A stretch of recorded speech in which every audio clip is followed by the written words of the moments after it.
Hi guys! Pass muna tayo ngayon sa cooking show kasi walang available na dinosaur. Guys, alam nyo ba kung anong tawag sa dinosaur na babae? Dina. Pero pag sa lalaki naman, dino. Punctuation and grammar. As a parent, you can play an important role in your child's education by your interest and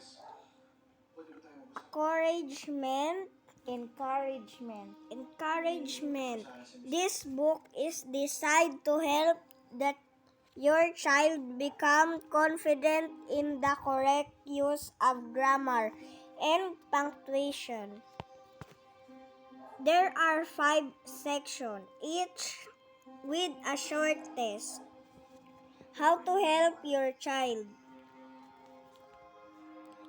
Keep sessions short and regular. Your child will learn more effectively if you approach the exercises as an enjoyable challenge rather than a chore. Build your child's confidence by offering lots of praise and encouragement rather than simply pointing out that an answer is wrong.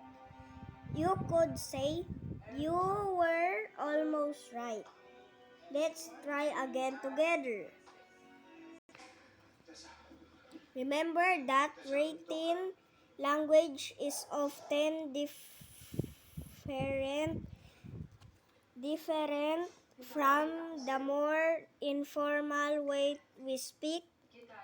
This book concentrates on formal written language.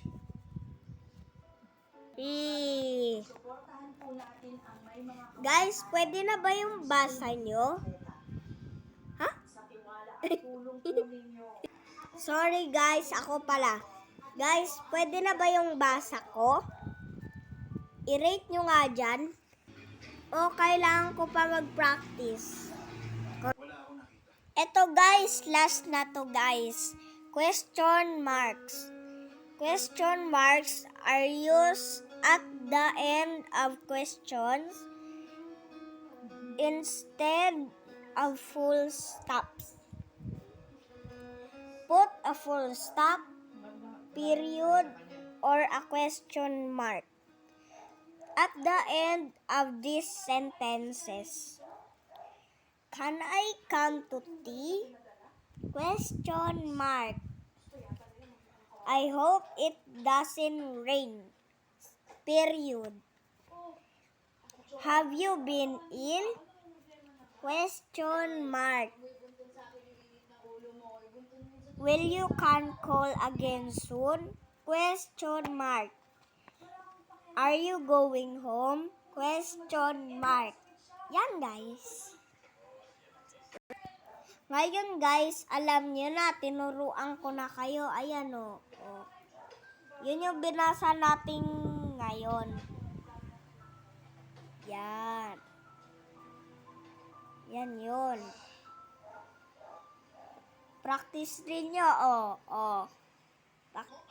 Guys, anong favorite subject nyo? Ako, ang favorite ko subject is math. Tsaka lahat. Lahat ng kahit anong subject gusto ko. Kasi, yun ang mahalaga.